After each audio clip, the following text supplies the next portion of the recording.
일본은 북한의 정찰 위성 발사에 강력히 항의하면서 긴급 NSC를 소집하는 등 긴박하게 움직였습니다.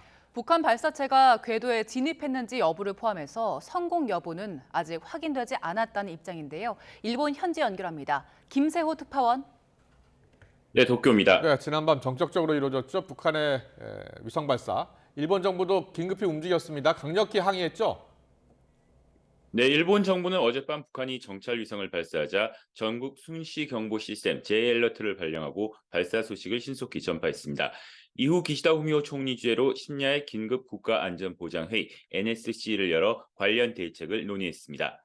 기시다 총리는 인공위성이라고 하더라도 탄도미사일 발사 기술을 사용하는 발사는 명백히 유엔 안보리 결의 위반이라고 지적했습니다. 이어 북한의 발사체 발사는 자국민에게는 안전이 걸린 중대한 사태라며 엄중히 항의했고 가장 강한 어조로 비난했다고 강조했습니다.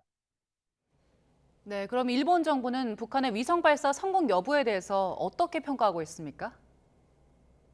네, 일본 정부는 북한이 발사한 정찰 위성이 예정된 궤도에 진입했는지 여부가 확인되지 않았다고 밝혔습니다. 마스노 히로카즈 관방장관은 오늘 오전 기자회견에서 이같이 말했습니다. 그러면서 이번 발사와 관련해서는 종합적, 전문적 분석이 필요하고 이에 상응하는 시간이 요구된다고 설명했습니다. 이어 북한은 지난해부터 유례없는 빈도로 탄도미사일 기술을 이용한 발사를 거듭해왔고 미사일 관련 기술과 운용 능력을 급속히 높였다며 앞으로 위성 발사를 목적으로 하는 발사를 강행할 가능성이 있다고 지적했습니다. 이 밖에 북한 위성 발사에 대비해 지난 5월 발령한 파괴 조치 명령의 지속 여부는 각종 정보를 평가한 뒤 적절히 판단하겠다고 덧붙였습니다.